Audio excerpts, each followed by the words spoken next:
The work that I do is very somatic based, meaning of the body. So I find that most people are disconnected from their body Mhm. in to some degree, large degree, and they're living in their head, right?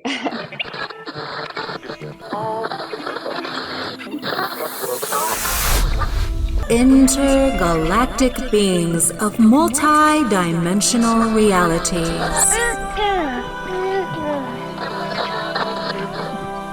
Welcome to Channeling.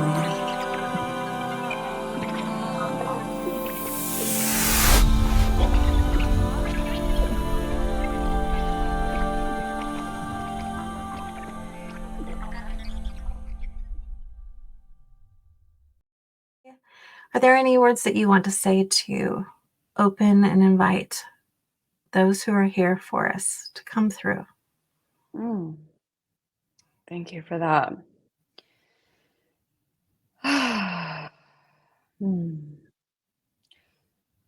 Just the present moment where there can be the spaciousness and the breath and the peace within the words. And I'm also intimately connected with my goddess Lakshmi and feeling her more than ever here in India. So calling the goddess Lakshmi. Mm. And just grateful to be presencing with you, my sister, and energetically connecting and entwining our energies in this co-creation, this beautiful co-creation space. And that no time and space can separate what is true and what is real in the divine dance of of infinite love.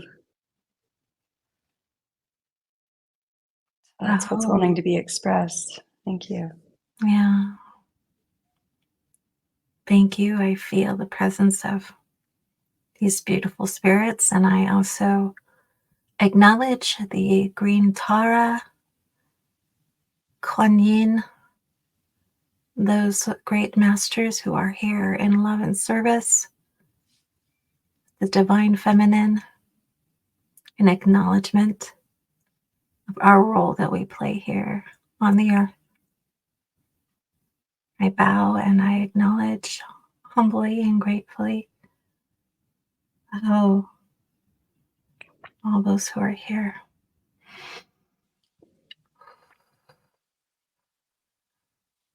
And thus we open. Welcome to Channeling.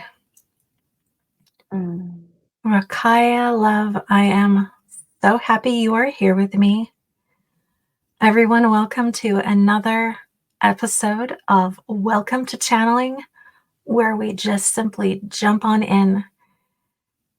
I don't come here to interview people. We come here to play. We come here to explore. We come here to open to all that we are. And so we get to jump in today with Ra Kaia Love. She was a guest on my very first season of Welcome to Channeling. And I wanted to, I felt inspired, and my guide said, connect in with Ra Kaia again.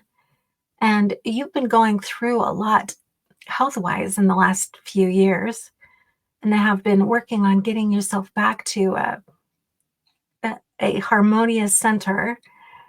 Can you tell me a little bit about that and what's been happening with you as you've gone through treatments and have been working through this? Sure. Yeah. And thank you again for having me back on your channel. Really means a lot. So I think that it started, and when I say started, I mean I've had underlying health issues my whole life and have a long healing journey that I have been on already. So things, I think when COVID hit, it exacerbated underlying conditions and brought out the worst in those conditions. And so I've gotten COVID several times, probably 5 times, and it has had long-term effects, long-term symptoms, long haul, I guess is what they call it.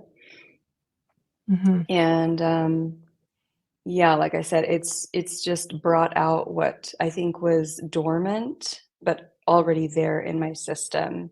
That's a very basic way of putting it. There were other factors and other things, circumstances, health circumstances that happened that were kind of the perfect storm, so to speak, of creating a collapse of my system in about 6-7 months ago. And during those months, I was pretty much bedridden for weeks, and even a few months where I couldn't do much.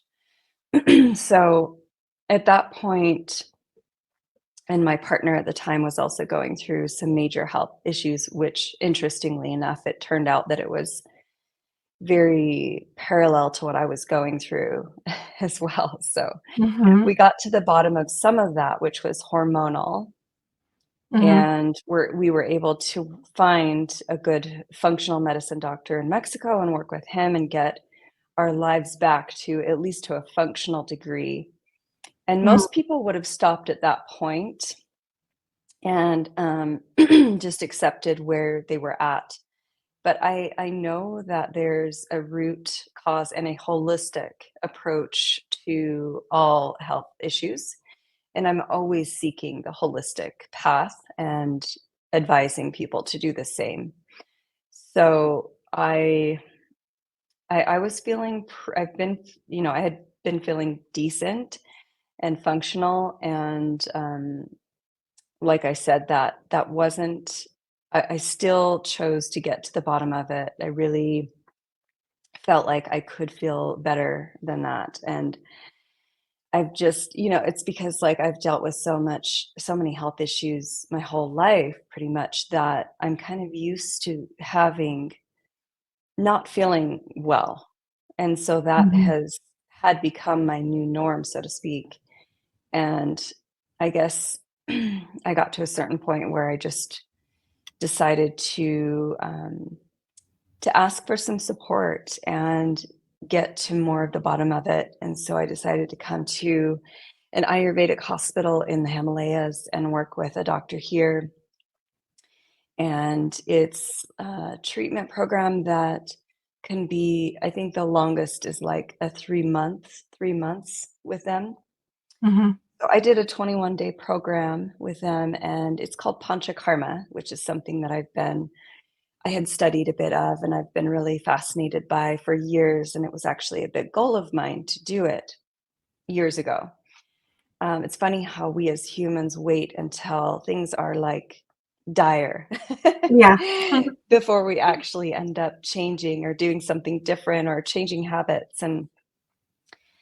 And so I decided to do this for my birthday, my 44th birthday. Yay! Yeah, and it just felt like a powerful number to call in and work with. And it was over not only my birthday, but the Lionsgate portal. And I actually didn't really plan that very much, but it turned out that the timing was divinely orchestrated, I feel. And I feel like it gave me a major reset, and my system is still integrating and recalibrating. But I have so much faith in Ayurvedic medicine. It is a 5,000-year-old technology based on, the core emotional imprints, I guess you could say, or conditioning of the person and what they are in their constitution, what they are kind of predestined in a way to experience, if that makes sense. It's really fascinating. I'm just like, tell me more, Rakaya. I mean, that sounds like a little treasure box to open. How do Yeah. they, how is that identified? So, and I can't speak from a lot of knowledge, but I've studied it a little bit and I've received treatments in the past. But essentially, your constitution is made up of what's called doshas. And there are three doshas that any individual is going to have, like one of them predominantly, typically, and then the other ones are not as predominant. So, for example, there's kapha, which is based on water. So it's based on the elements as well. And there's vata, which is based on air. And there's pitta, which is based on fire. So let's say, for example, that you are predominantly pitta. That means that you have too much of the fire element. So that means there's an imbalance that, let's say, that person is predominantly or is kind of predestined to have that imbalance because of their constitution. Hmm. So that means that they would treat that individual a specific way with specific foods and work through, and then there are certain emotions that are associated or underlying things like, for example, pitta, their predominant emotion the core emotion that they get to work through and treat is anger. Hmm. For vata, for example, it's fear. And I'm not Hmm. sure what kapha is. So it's just really fascinating because that seeing those themes of like, oh yeah, okay, well, I've always experienced this. I've always had trouble with this in my life. And it has been a predominant theme. And Hmm. so even so, of course, treating that emotionally as one thing, but then even down to the specifics in your diet, like specific fruits and vegetables, specific dairy products that you can or can't have, and then down to even like the color of clothes that you wear, to the jewelry that you wear. I mean, it's just really fascinating how much that can be pinpointed with what can support a person to balance out their constitution. Mm, beautiful. Well, I'm glad that you're feeling the integration and of the shifts, and you're going to be starting a what are you going to be starting today? It's a workshop. Tantric intimacy retreat. It's a Okay. 5-day tantric intimacy retreat. Okay. So if anyone doesn't know, I didn't even say what you do. This is a tantric, some would call coach, someone, you know, um, facilitator, some might call. What term do you usually use now when you talk about yourself and what you do? Yes. I still struggle with that one. Yeah. I still struggle with that one. Yeah, I nowadays I pretty much just go into the term coach, Mhm. somatic coach, tantric intimacy coach, relationship coach. Depends on who I'm speaking to and how open-minded they are.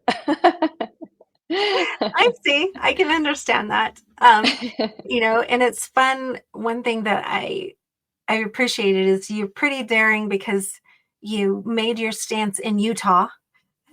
And then, Mhm. of course, you go out of the United States and also enjoy work that way. But um, you're one of the very few that, when someone asks in Utah, someone can say, okay, I know, someone who can work with you in that way. There aren't a lot that are active in Utah.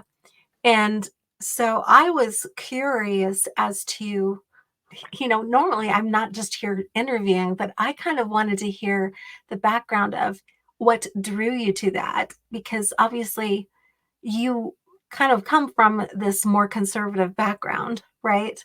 Mhm. How you were drawn into the work that you do, because I'm very called to to work through relationships and people, you know, helping people see how they can support each other and that kind of a thing. But I haven't really stepped into it as dramatically as you have, and to the level that you have, really working with the physical system and that kind of a thing, helping open people. So what drew you to your work?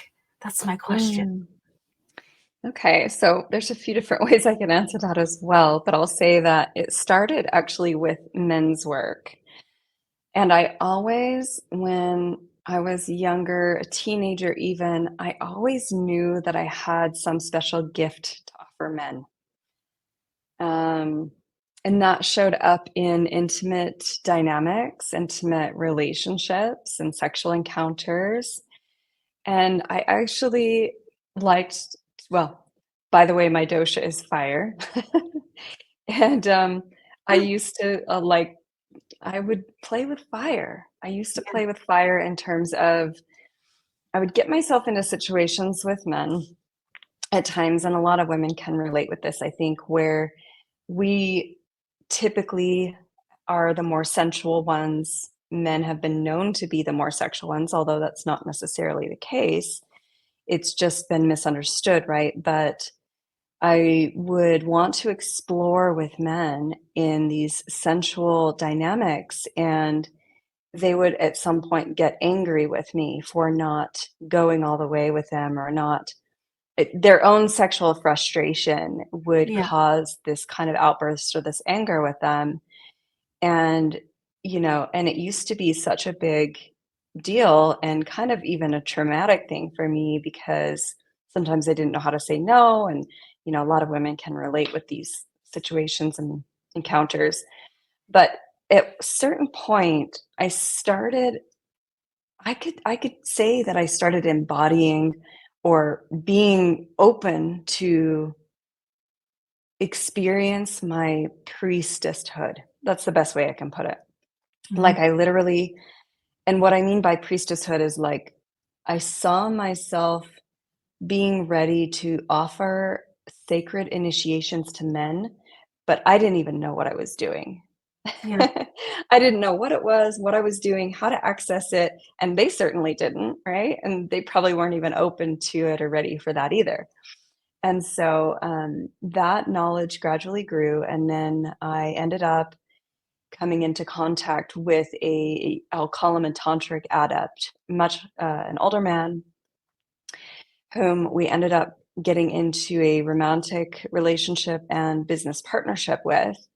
But Mhm. he really introduced me to a lot of concepts that are in the mystical, the etheric realms, the metaphysical concepts, esoteric realms. And he really opened me up to myself and what I'm really here to do, my true calling, my soul's dharmic path, if you will. And he offered me initiations, energetic initiations. And at the time, I didn't really understand to what degree that was unlocking things in me and opening me up to what I was later going to be offering and doing and opening up to even more. And so it was kind of like a gift that spiraled, like snowballed into more and more blessings as I became ready and opening up to higher frequencies of energy, for example, or the Kundalini energy, which I can talk about more for your audience. Mhm. It allowed me to find my path, I would say, a lot quicker than I would have, and to be connected and tapped in with my own innate ability to find that path. And part of that path, this is the other interesting part of the story, is that he's also an alchemist. And Mhm. he was very experienced already at learning how to and using his own sexual life force energy for creating alchemy, for making these alchemical products. This is the business we ran together as well. So there was this process where here I was young in my early 30s and in my sexual, I call it my primal prime. And he was 25, maybe around 25 years older than me.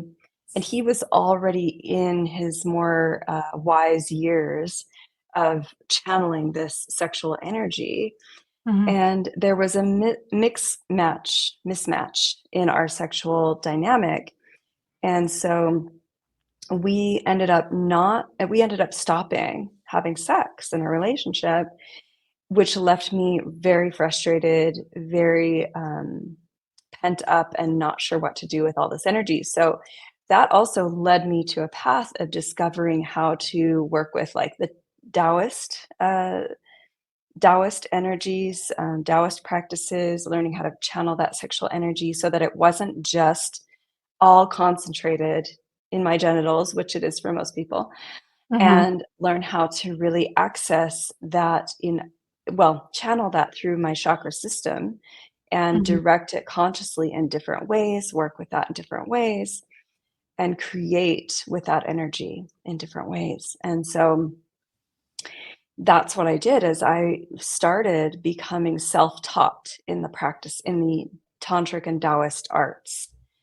And then later discovered tantra by coming to India, actually, which is where I am now, and diving head on into different tantric teachers. I went to a tantra festival, and that opened me up to huge realization that, oh my God, this is really my soul's path. This is it. This is the thing that I've been trying to identify, because before I didn't really know what to call it, right? Yeah. um, and so, yeah, that's what started the path. And from there, it just continued on, and I continued down different pathways and getting different trainings. But that's how it really began. And I knew that I was meant to tell. I knew that I was meant to help men heal this frustration, Mhm. this inner aggressor energy, this predator energy that it's it can be either. I see men go one way or the other with it. Usually, typically, I see men have this polarization where they either become the nice guy and they're really safe and they're really nice and they'll do anything for you, but they're also repressing their own primal energies, Yeah. and they're to that extreme of the pendulum, or the other side of it, which is where they're the aggressor and the predator. And neither is, necessarily bad or wrong unless it's hurting someone, but they're both out of balance because they're Yeah. both extremes of that polarization. Yeah, no, I'm loving because I was just going to ask about, the healing of men and how you view it, and so that was really beautiful talking about that balance. One thing, since last time we spoke, I've been connected a lot more to this masculine, and a lot more healing has come through it. And one of those, I just have to have this huge amount of compassion feeling into the masculine and the frustration of, you know, I think the beautiful, balanced, whole masculine wants to, support the feminine, wants to provide, wants to work in these ways. But, I could call it in this 3D realm, and in the matrix that we're striving to step out from. There's been so much, um, you know, I could say self-sabotage, but it's not like it's an intentional thing. It's something through the patterns that we've experienced over and over again that we simply haven't been taught to enter into that whole way. It's like, they haven't been shown an option. It's like Mhm. there's only these two options, and Mhm. living in a duality, that's how you see it. It's this only two options. And I think one thing that's so beautiful that we're walking into a world where it doesn't have to be either or, you know? We're walking into a world where we can own our humanity, we can own our humanness, we can own, how polarities play out, and we can help redirect ourselves or invest in a new way. And so for me, I'm just curious. I'm excited to hear maybe whatever you want to share about how that healing occurs and goes about, whether it's, talking about emotion or shame, or if it's physically working with them or everything. But I'm just curious as to, if there is a man listening to this, or even a woman, what kind of compassion or what kind of gem we can offer them to say, this is a part of the healing process. I love this inquiry. Thank you, Gwen. And it's also such a big, it could be such a big answer to all of that, because yeah, like you said, we've all experienced this conditioning to some level, to some degree. And I've traveled the world and I've offered these gifts and these offerings to the world. And by the way, I work with women couples as well. So I've seen, that we're really not that different across different cultures and different geographical countries and places. And, a lot of people that come to me, a lot of clients that find me, they've done a lot of talk therapy typically. They've gone to counselors, they've gone to therapists. And I think that we're in a place where the talking about it is really helpful, but it also has its limitation. The work that I do is very somatic based, meaning of the body. So I find that most people are disconnected from their body to some degree, large degree, and they're living in their head, right? This is so very common, especially in the more in like North America, Europe. A lot of people are really in their heads about everything, and they have really lost touch or never even had touch connection with their bodies.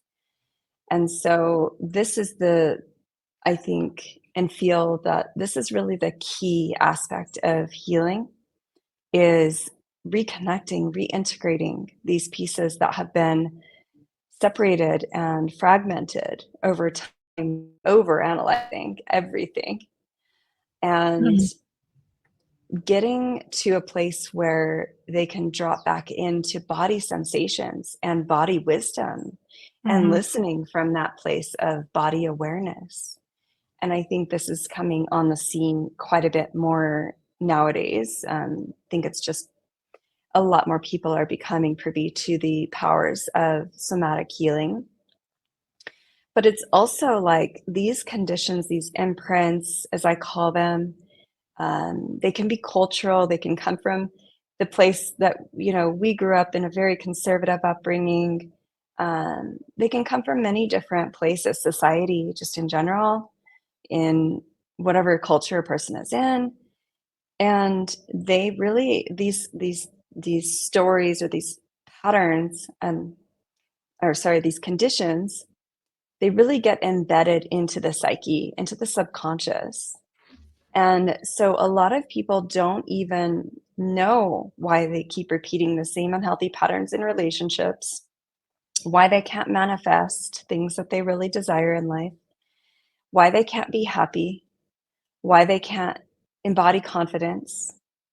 All of these things are really underneath the surface in the subconscious levels. And so working with the subconscious is everything. It's like 95% of our awareness is actually underneath the surface in our subconscious. If you've ever seen, if your audience has ever seen the image of the iceberg, right? Depicting the conscious layer, which is the 25% or whatever it is, I can't remember exactly. And then the 5% of conscious awareness, and then 95% of subconscious awareness. So it really goes to show that we don't have that much control over some of these things as we might think we do. which is why, people keep getting into the same relationship dynamics and patterns that they don't really want, and they can't ever find their dream partner, for example. Mhm. So there are a lot of things that are blocking people that they're they're really not that they don't have that much control over. Mhm. And I guess that could be discouraging, or it could be hopeful to a person to say, actually, you're doing everything you can, because people are so hard on themselves. We're our own worst critics. Yeah. And drop into, it's okay to get support. Like, actually, we all need support. And none of us were taught, I would say most people, we're not taught healthy relationship dynamics. We're not given really strong, healthy models of relationship dynamics that are truly healthy and strong. We weren't taught, most people, of course, this is a generalization, healthy communication skills. And we also, certainly, most people were not taught about sexuality and how to have a healthy and optimal sexual experience, because yeah, most of us did not have those things modeled to us. And then, of course, most people have a reference of things like porn. Yeah. And not that there's anything wrong with pornography, but it has modeled to us that sex is supposed to look a certain way. And of course, Hollywood is a huge influencer of that as well. Mhm. Rom-coms, romantic comedies, Mhm. all these things can actually be and have been incredibly detrimental to the thinking and to our conditioning of what is actually real. And it's not until we start stripping away the masks of our own ego identity and how we show up authentically more and more and more in this world that we start realizing, oh, yeah, things aren't actually as they've been shown or revealed or modeled to me. Yeah. Yeah.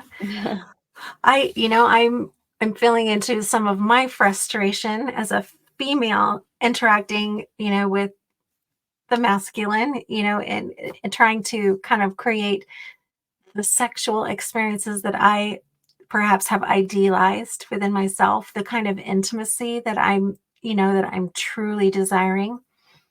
And um and I'm feeling into that because, romantic comedies, they're the cat's meow, it's like um and it's kind of funny because my mom's such a tough woman, but the last maybe 15 years, when I go visit her, it's like Hallmark on the TV all the time, romance, some kind of a romance.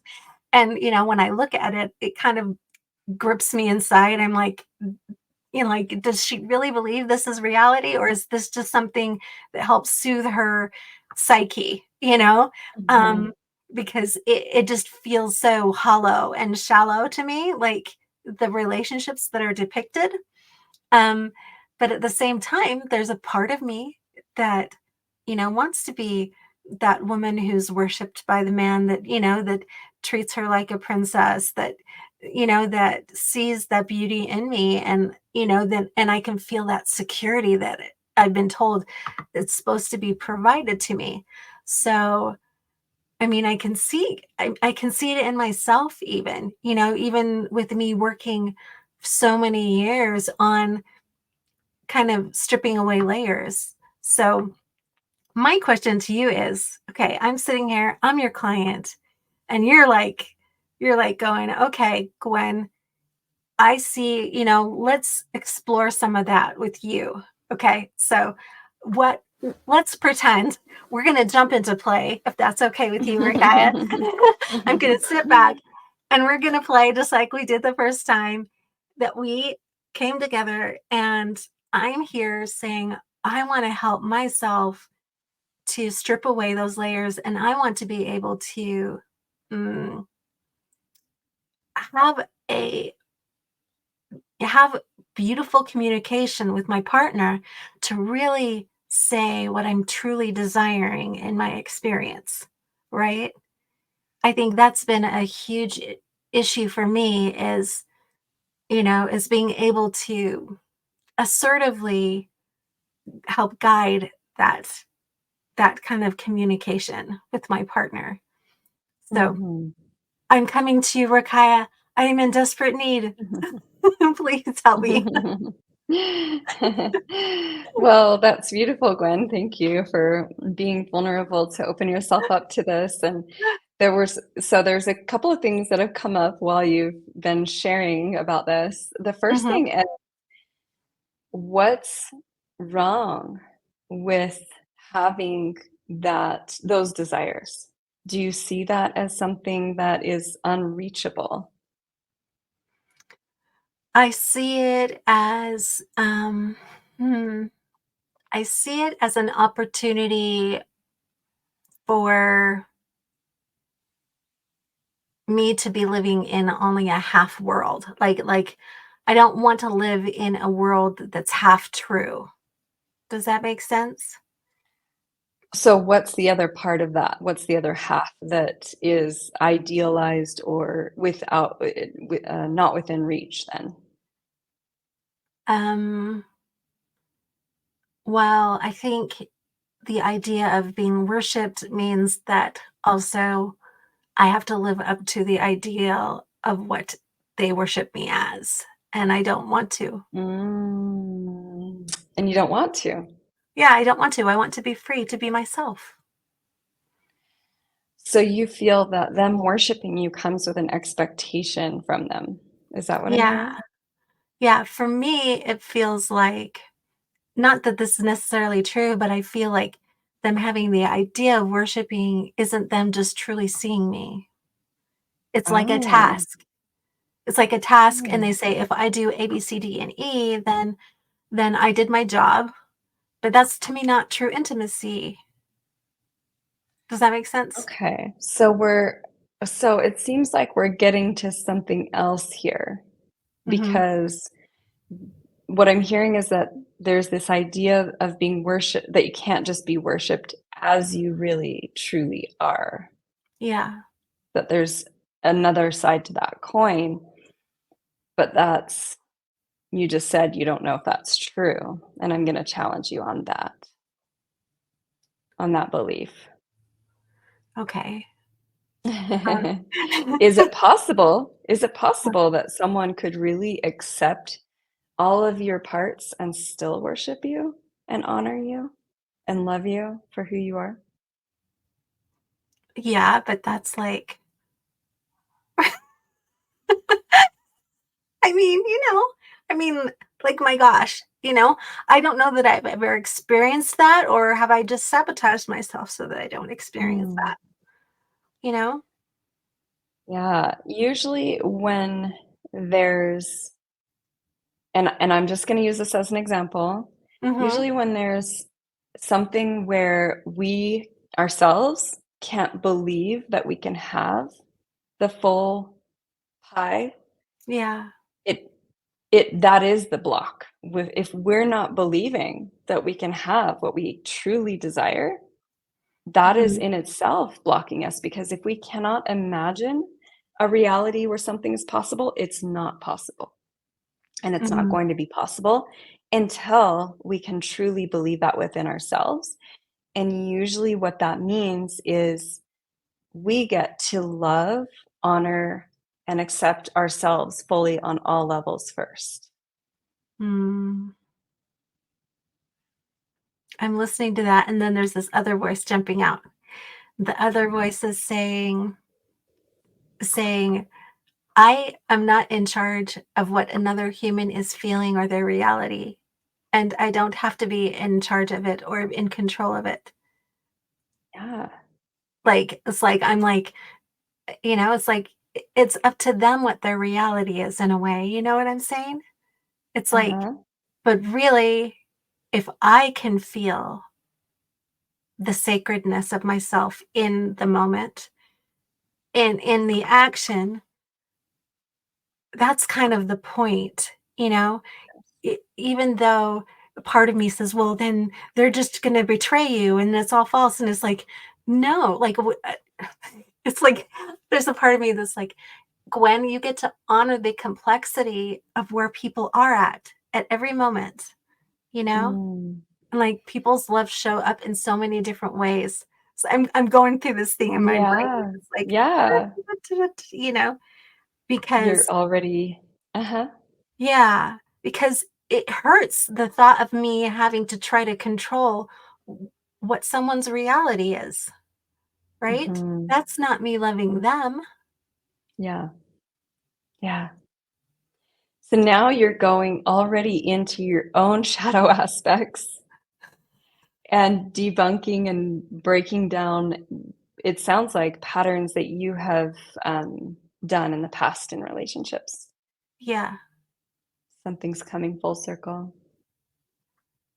I love doing this with you because I'm feeling it. I'm like literally feeling kind of this Yeah. rotation, the movement that happened the first time when I was doing somatic work with you. It's just like this circular movement. And it's like, okay, is there anything else in the way? Is there anything else that's coming up as that energy is moving through my system? And just Sadness. notice. Yeah. Yeah. It's a lot Mhm. of sadness of Yeah. feeling like I can't have what I want. Mhm. Yeah, Yeah. there's a lot of sadness. And that's those are the old stories, aren't they? Yeah.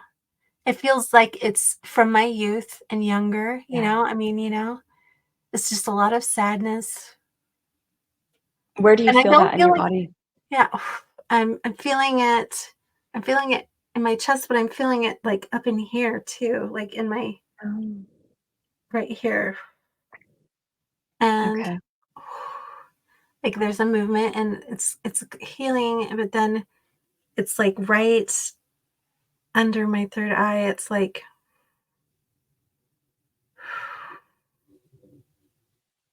because a part of me, I could say, well, I could debunk that belief, but that's not the point. I think it's just that it gets to move free, Yes.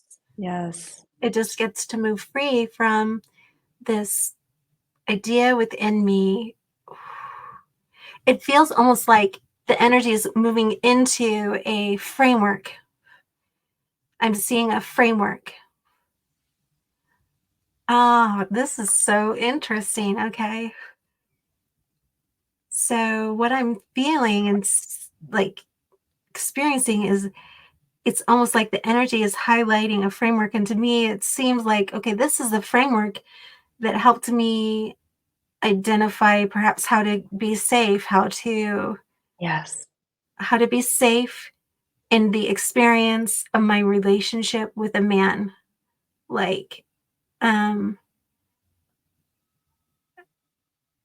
that is so interesting. Is there anything that I can do with that? So it feels like it was kind of like a box, but there's one side that was open, and so it feels like it can change almost to a triangle, Yeah. like a pyramid. It just needs to be turned up, and that way, Mhm. kind of, it's like the energy can move up into the top, and I can be lit. Like it can be lit.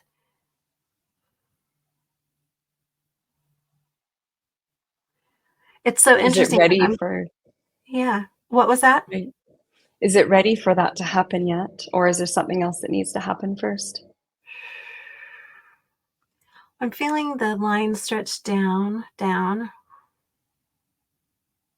like it's going really, really, really deep into the dark.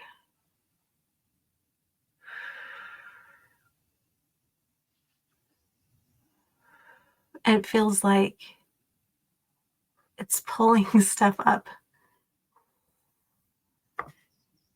It's pulling stuff Interesting. up. Yeah. Mhm.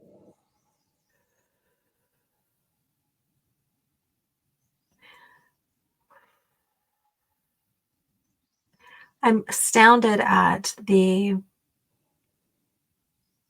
depths of what we can experience, you know? It feels almost like it's touched down into what's considered quote unquote hell, kind of a hellacious. Mm. experience. And, it's like this, demon with horns, that wants to come up and say, oh, kind of, who do you think you are? So it's the saboteur, the sabotaging piece that wants to keep things safe and in the box, in the framework that you have constructed. Yeah. The old version of you, I would call it. Yeah. The one that created that from childhood imprints. It's so interesting because, now, because of the experience I have, I'm not afraid of it. But if I would have been younger, I would have been terrified, Do you want to continue with this process of integration?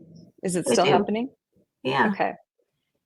So if it's not too much, because, it doesn't necessarily, we don't need to bring the demons out necessarily, Yeah. but if it feels appropriate, let's speak to him or it right now and just ask it what it needs to be loved and seen. Okay. And I feel already, the light here, me, it's opening him. But let me see if he can speak. He actually says, I'm more than happy to come home. I've been waiting for you to be ready. Yes, yes, yes. I'm tired of wearing this cloak. So I'm tired of wearing this cloak. If you are no longer afraid of me, then I have no use anymore. So thank you. Wow, that was cool. It And feels like where did you go? it looks like it feels like he's shedding like the skin, and he's just simply rising. He's rising up and he's integrating. Thank you. And is there a place that feels like the empowered place? Is that here? Is that how you were describing that part of you? Like the empowered, the new version of you that's ready to have everything that she desires in relationships? Good question. Where are you at? The one that is empowered, who is ready to. It feels like there's this separation, almost like she's in front of me. Does that make sense? Yeah, okay. Yeah. And if you could imagine her there in front of you, what does she look like? Can you describe her energetically, etherically, physically? Does she have color, structure? It's like, so I guess I'm seeing her, kind of the back of her. So it's almost like she's me, but she's just right A steps in front double. of me. Yeah. So, but if I step forward, I can feel her. So Mhm. I'll step Do you feel forward. ready to step into her? I'm ready to step into you. She says, no, I'm not. Okay. There's something that's I'm holding on to. There's something Okay. I'm holding on to. So just ask her if she can if there's anything you're ready to hear at this time. Is there anything that I'm ready to hear from you this time? She says, you're doing well. And it's simple things. The thing that I'm holding it's like a toy, it's like a car toy. And she's saying,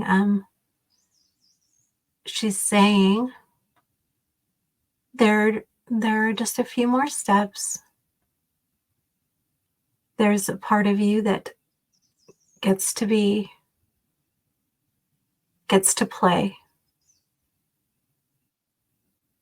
gets to come out of the closet, I guess you would say. So I'm not really hearing those words. She has just such this peace. It's just absolute. And do you understand what she means? There's something that I'm holding within me that I'm not allowing myself to see. Mm-hmm. That's what the feeling is that I get. Mm-hmm. But you're not ready to see it yet, is what she's saying? Yeah, I'm not quite Not ready. quite. Yeah, But you get to have fun, you get to play, yeah, you're well on your way. There are a few steps on your way. yeah. And is there anything else that can support you at this time? So you can ask her this to get to those next steps and to prepare yourself even more. She she says there's more in the dark, down deep. And when I'm ready to be there with it, it will come forward. Just like that last expression came forward. And look how easy it shifted, how quickly it Yeah. shifted. Yeah, as I'm just simply open and ready, there will be a few more things that will be coming up. And as I just allow it, it will happen. But I keep on hearing this feeling around me. It's like there's a time. It's interesting. It's like there's a time set. There's a time set, and I just get to trust. Okay. Now, here's a question. Is there something that she can gift you? An emblem, an amulet, a gemstone, crystal, something that you can visually use symbolically to hold to this, to remember how to trust this process and to have hope and confidence Mm. that it's coming for you. That's such a great question. As you asked that, I saw her turning around, and I thought she was, more this woman. But as she turns around, she still has this beautiful young countenance about her. And there's I saw like a green stone, but she's placed it inside like this teddy bear. Mhm. A toy. She's placed it inside a teddy bear, and like she's handing it to me. And what do they symbolize? the there's there's a, it's about play. It's about play and about being young, and it being okay for you to hold onto something soft, kind of this thing. It's like give permission for me to like do that. And within that, there's kind of a wisdom, you know? Mm. There's this really beautiful thing that will shine. It feels like it's almost like the sensation of if I hug this bear tight enough, maybe if I whisper some like magic words, then maybe like this emerald will shine and like something magical will happen. So it's almost Mhm. like this just almost belief in magic, this Mhm. belief in magic and being willing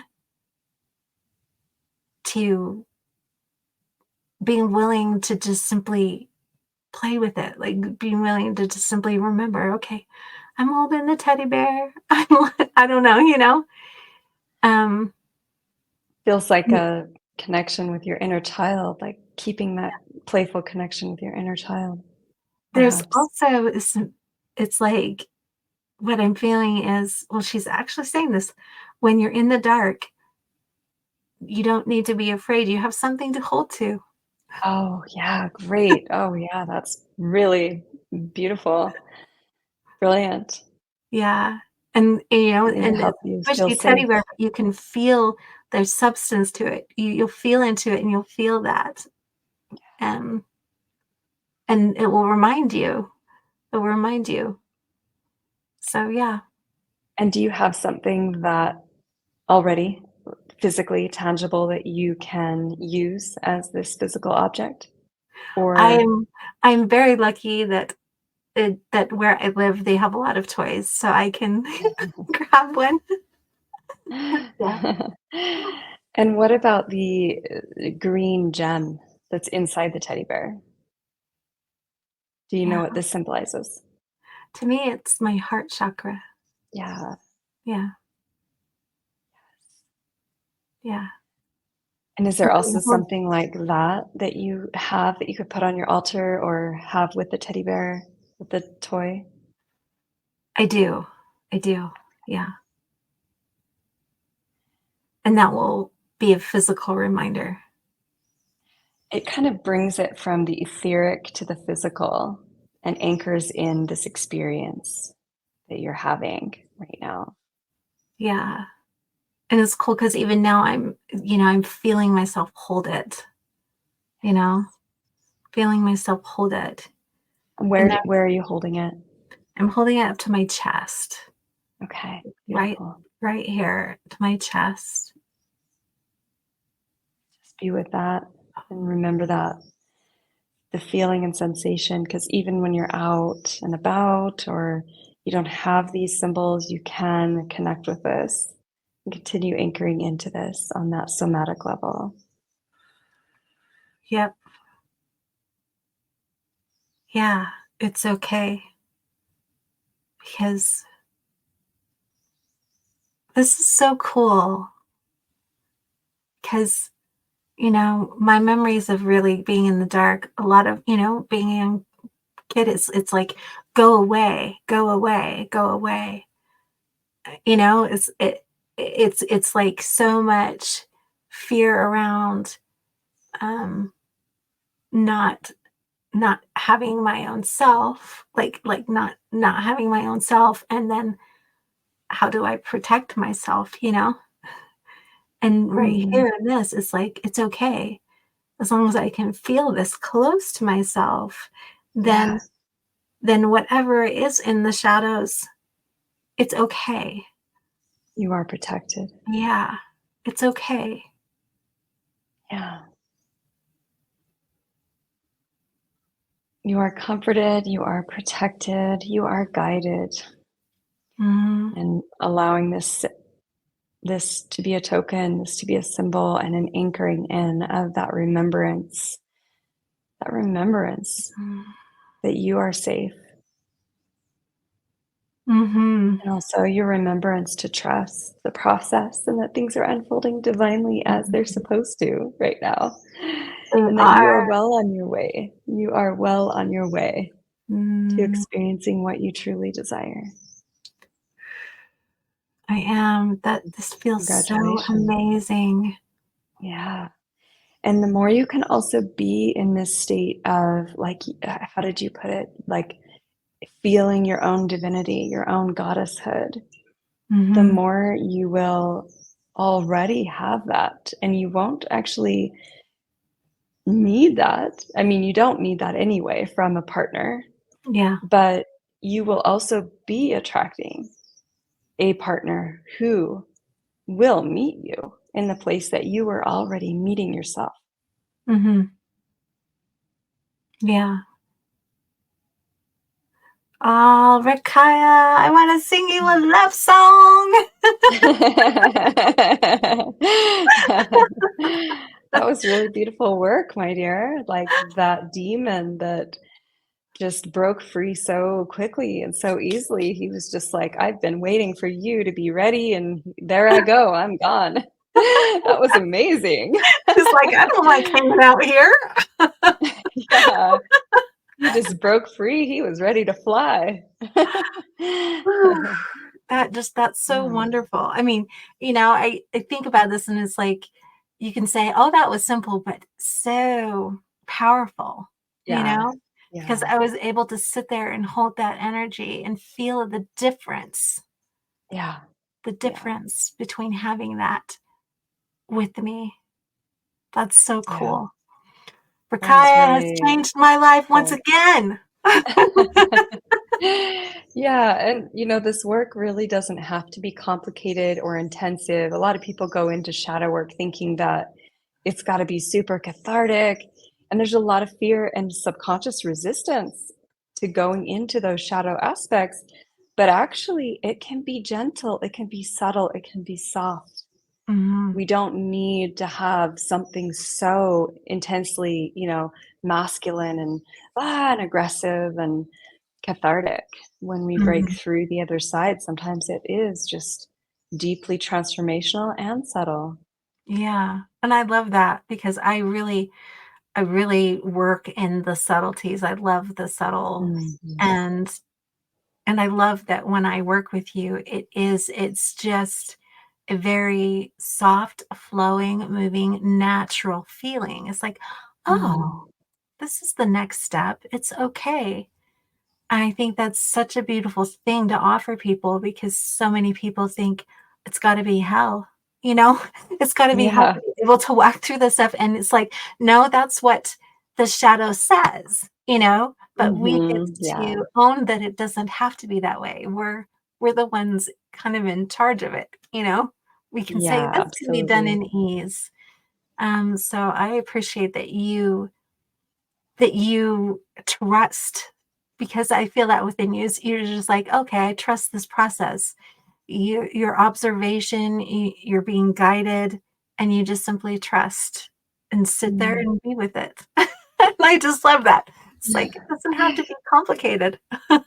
Yeah, and you have such a gift at going into the subtleties and seeing what's there and releasing it, and you already have such a gift, and a lot of people do. Actually, they just don't allow themselves to just be with it and sit with it and allow that, and I think that's what's beautiful about having a guide is that we can't just do this necessarily on our own to that degree. Yeah, It does take someone to guide that, but you really are doing the work. It's you who's allowing the work and doing the work. I'm yeah. just a guide.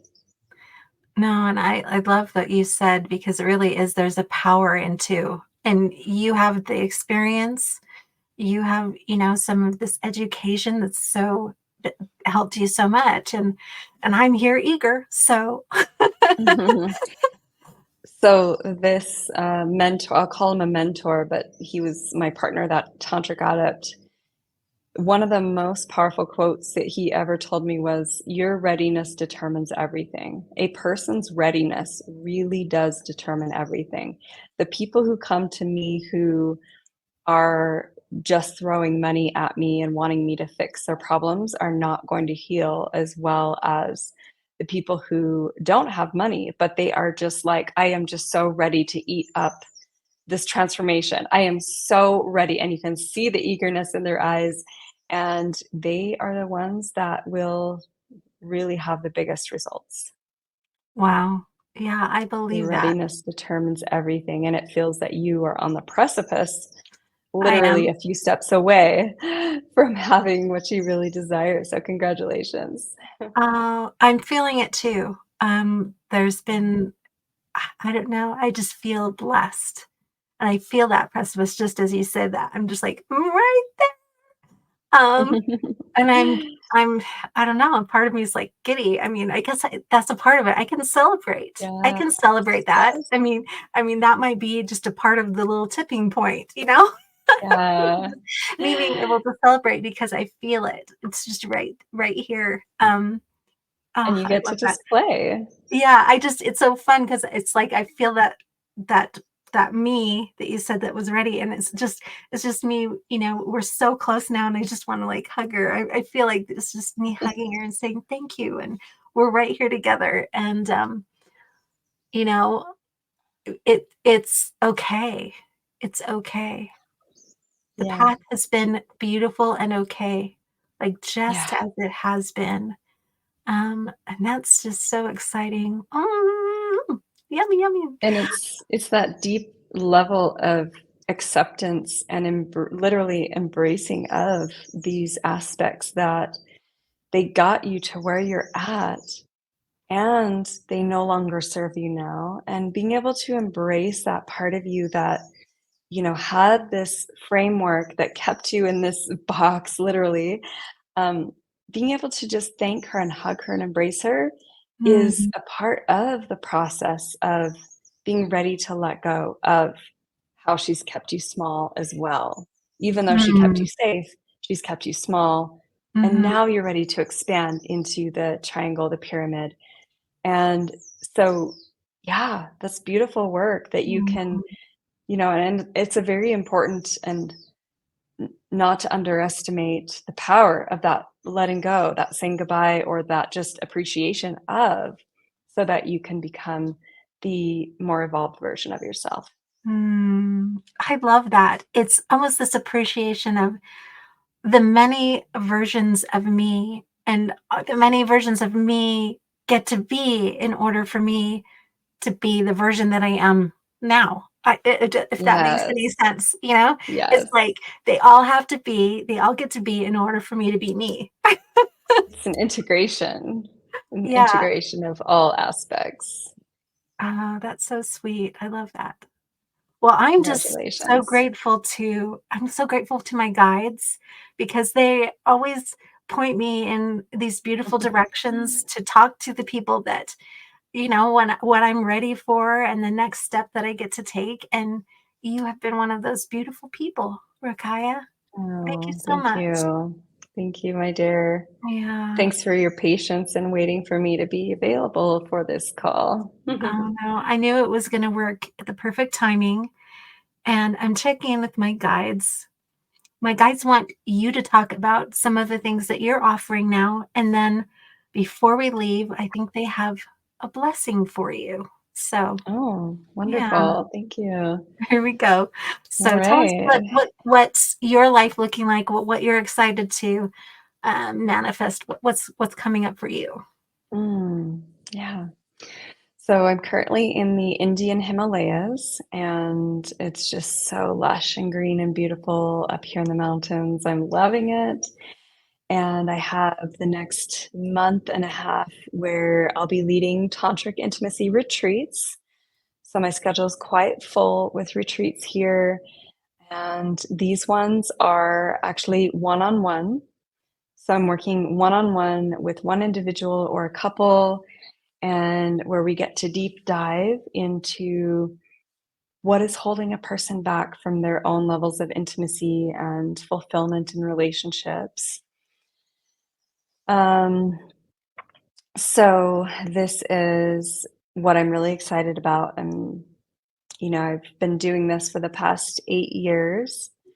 And then after India, I'll be going to Morocco, and I've got another tantric intimacy retreat there.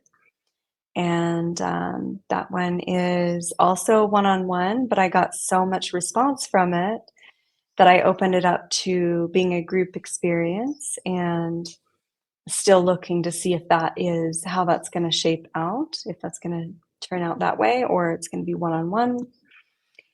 And then after that, I go back to one of my home bases in Mexico for the season. So I've currently been traveling. It'll be 6 months when I'm done in Morocco. And then I'll go back to my home base in one of my home bases in Mexico for 6 months. And I'm really looking forward to getting settled in again after so much travel and movement. And I'll be leading retreats there as well. And I also work one-on-one with people in coaching online, virtually. And so I've got several clients now, and I'm opening up to more of that once I get back to Mexico and I'm settled back in and I have a little bit more spaciousness in my schedule. Mm, And then I've also got a retreat in the Canary Islands coming up in October, November. The date hasn't been decided just yet. So the Canary Islands retreat, I led one in June, and it was super fun and beautiful, really beautiful there. Oh my gosh, I can't believe how beautiful mm, it was there. And so I'm going to be dialing in virtually to the retreat, but they are hosting people physically as well. So it's going to be in person at a retreat center over there, and then also virtual. So I'm nice. really excited about that. And then just looking forward to another season in Mexico of retreats as well as in-person coaching clients. I'm also training. So this is something that been shifting in my business. I have been doing Tantra massage with men and women for, again, the last 8 years. And I'm also shifting into a training dynamic. So I'm going to be training people how to give Tantra massage to people. Mm-hmm. And that is really exciting as well. So I am looking at offering a retreat just for that as well, and that being the beginning of many other retreats of training people to do my very special brand of Tantra massage that I've been curating for the last 8 years. Nice. It sounds like things are really opening up and you've got a lot on your plate. And so if people want to find you, what is that, do they want to go to your website? Could they get on your mailing list? Is that kind of the best way to keep track of all that you're doing? Yeah, and before I share that, there's one other thing. I do have a lot going on. It's hard for me to even keep track of it all. So I've also been launching an app, my very first app. And that is also very exciting because people can have shorter intervals of Tantra experience, or they can have a taste of Tantra by going to the app and having like 10, 15-minute practices in their day Mhm. versus like a whole 3-hour workshop or a retreat, right? Where they can just implement it into their daily life. So I'm really excited about that. That is called Sovereign Soul Tantra. And that's going to be launching live hopefully in the next several months here. So there's that as well. Nice. Yeah. Well, you've got a lot going on. I love that. I'm going to definitely want to be checking that out. Uh, I've always had, I don't know, a dearness in my heart for Tantra. And, growing up in a very, I could say, conservative environment, I still had this really great love for Tantra and the movement and people being able to allow the energy to move through their systems and to feel alive. I think this is so important in our society. So I'm excited that we're talking. I'm excited that you're providing this for people. And I'll make sure to have, of course, your contact information below, just so that people can get a hold of you. And I'm sending you blessings. And I'm going to check in with my guides. I'm going to take a couple deep breaths here, take a drink, and see what they've got to say. Okay. And then we can share my contact info after if you like. Yeah, let's do that.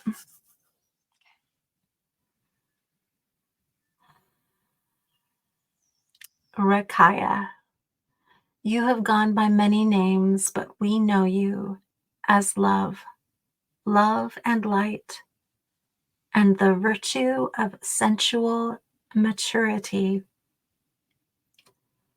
We know you as a queen in our realms.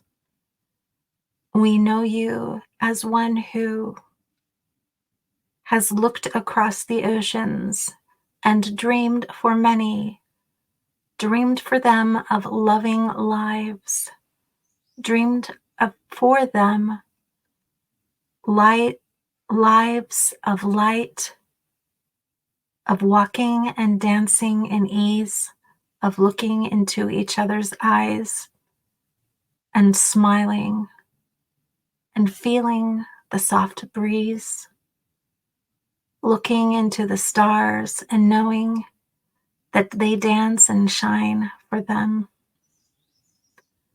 We know that you have wished these many things for all those here. And so we wish those things for you, dear one. We reflect back to you, we echo your love that has stretched across the universe through many spaces, through many times. We are here in love for you and with you. And as you open and as you request, all will be here for you to help balance your system, to help ease your way. And we invite further joy into your life, whether it is night or day.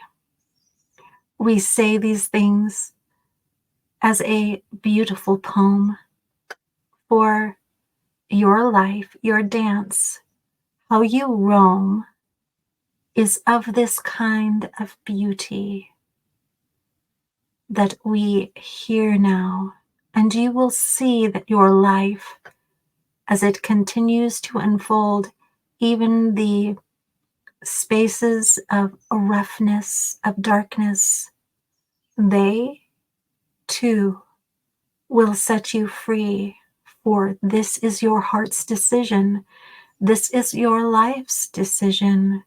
And all those who are your lovers and your playmates, they will grow in delight. They will sprout. They will bloom. They will be blessed by your joy, your light.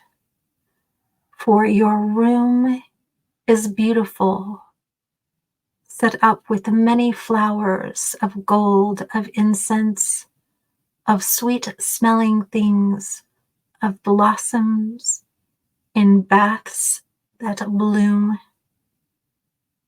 We are here with an eye single to bow. And as you are washed clean and purified from any thought that would say you are unworthy, would say that this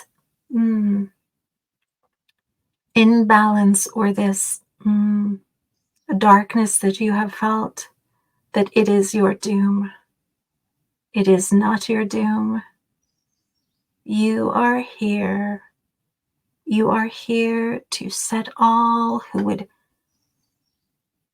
tell you that your darkness is doom, to set them free. You can look upon them and say, it was simply night, and now it is light. This is the blessing we leave with you, wishing all blessings of beauty to come to you, to be in your waters, and that you drink of your beauty every day. Imagine yourself in your beautiful temple, your room, your goddess space, being bathed in the beautiful scents of all that you open within people, all that you open around you. Let these things nourish you, and you will thrive. You will rise from the waters, and you will carry that beautiful scent with you wherever you go. As you step out of your palace, everyone will know your sovereignty and your beauty and from whence you come from. We leave these thoughts with you, and we offer also in consideration guardianship and protection. You are guarded. You are honored. We leave this with you in acknowledgement. Aho. Aho. Thank you. I have never felt that kind of blessing come forward. That was so unique. Kaia. It's perfect. It really feels divinely like the information was perfect for me right now. Good. Thank you for opening yourself up and allowing that to come through. That was so that was wonderful to so receive. fun. Tell everyone how they can get a hold of you and just sending you blessings for just great abundance in your life, Ra Kaia. Thank you. So my website is sacredfirementoring.com. You can sign up for my mailing list there, get in touch with me there. But on social media, it is Ra Kaia Love. So RAKAIA Love on Instagram and Facebook as well. And then YouTube also. Perfect. So Sacred Fire Mentoring. Yeah, that's my website. Sacred, website. SACRED, Sacred Fire Mentoring. Perfect. Yeah, I know that's how I first got in contact with you. So anyone, if you're feeling prompted, I hope that you reach out to Ra Kaia, and thank you once again for sharing this beautiful somatic experience, healing, and wishing you beauty and love again, Ra Kaia. Click the link below to receive your very own free soul play meditation, reboot, or soul song. Thank you for joining us on this episode of Welcome to Channeling. Till the next episode, own your stage and play on.